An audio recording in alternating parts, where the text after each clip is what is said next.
Hi, everyone. I'm Elaine Quijano. Planned Parenthood announced Monday that it is giving up its funding from Title X, a federal program that provides birth control to low-income women. The organization says the move could impact more than 1.5 million women. It follows a new rule from the Trump administration that would prohibit clinics from referring women for abortions. CBS News chief legal correspondent Jan Crawford reports.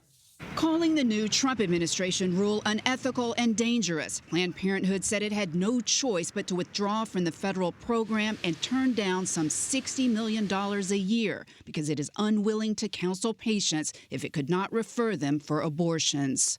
The Title X program distributes some $260 million in grants every year to clinics, subsidizing birth control and family planning services for some 4 million women nationwide. By law, the federal money could never be used to perform abortions. But under the new rule, clinics that get money under the program no longer can refer patients for abortions. The rule is almost identical to one issued by the Reagan administration and upheld in 1991 by the Supreme Court. This attempt by the Trump administration to enforce the gag rule is another coordinated attack on reproductive health care. Planned Parenthood acting president and CEO Alexis McGill Johnson. The impact will mean that people may choose to forgo care. They may choose to delay their care until this is resolved, and that's what's unacceptable. It's unclear how many women would be affected. Planned Parenthood says it has served about 40% of the Title X patients, and that some who would be eligible for free or discounted services under the program may have to seek care elsewhere. Jeannie Mancini, president of the March for Life, said Planned Parenthood was making a political choice. This is less about women's health and advocating for women in need, and it's more about advocating for more abortion.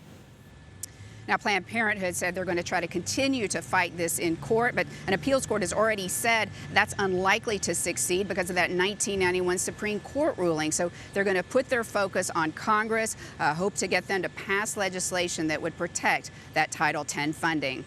Elaine? Jan Crawford, thank you.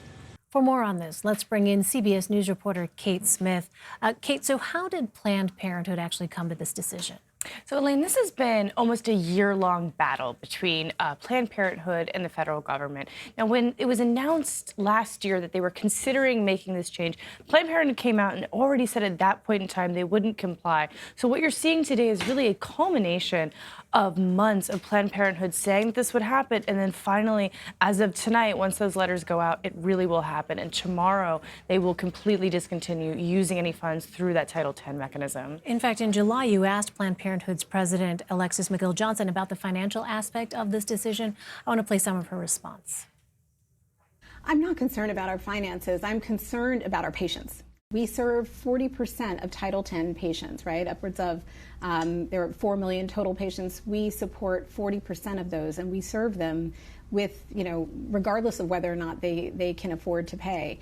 It's critical for us to stand up with them, to stand up with our patients, and we are not going to comply with that because it's really, it's obviously, it's the nexus, again, between the healthcare service provision and our fight, with it.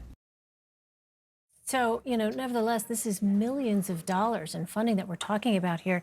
Does the organization have a plan to keep their doors open? So when I was talking to Alexis last month, her answer was that they have a short-term plan, but not a long-term one. So in the interim, while they're trying to figure this out, while they're looking to the courts and hopefully Congress to get some sort of funding going on, what they're going to be doing is they're going to be tapping into kind of endowments, emergency funds that they have on hand for exactly reasons like this. And then also really tapping into individual donors, corporate donors, people who support this organization, and relying on a pickup in those funds to kind of make up for the shortfall. Additionally, some states have also said that they would pick up, whatever funds they've lost through Title X. So today on the press conference was actually the governor of Illinois was on the call saying that he stood with Planned Parenthood. They would be assisting them, and other states have done that. Well, Title X funds have never actually been authorized to pay for abortion, so how have opponents of abortion rights made this connection. You're right, Elaine. That's a really important point to make when we're talking about Title X, is that because of the Hyde Amendment, not only Title X, but no federal dollars can be used to support abortion services. Now, when I was speaking to people on the other side of this issue, the way they explained it to me was that any dollar that goes to Planned Parenthood is a dollar that they don't have to use, to support abortion services. So if they're getting funding from the federal government, that effectively makes it easier for them to provide abortions because part of their revenue is taken care of by federal funds. So that's kind of why they believe that it is inappropriate for federal funds not only to fund abortion, but any provider that even surrounds abortion. And what has been the response from the Department of Health and Human Services to Planned Parenthood's decision? Well, I was speaking to them this afternoon, and the way they view it is they say, you knew about this rule. And so when you were applying for these grants earlier this year, you knew this was going to happen. And so they find it, on the other side, inappropriate that Planned Parenthood was applying for funds that, they with no intention of complying with these new federal rules. And so they, the way they see it is that, you knew what we were going to do.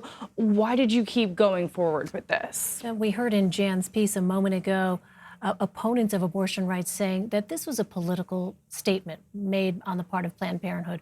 What is Planned Parenthood saying about that? Well, abortion is only a small part of what Planned Parenthood provides to patients. For many women, it is one of the only doctors that they see because of all of, cancer screenings, STD, birth control services. I was talking to Planned Parenthood this morning, and they were telling me about a mobile van that goes around to homeless areas in Cleveland and helps women with STD screening. So they're saying, this really isn't political. You forced us to be politicized because we do so much more besides abortion, and by targeting us in this way, and they believe, the rule was written specifically to target Planned Parenthood. So they don't necessarily think they're being political. They believe they're being politicized. Right, such a highly charged issue. Kate Smith, thank you very much.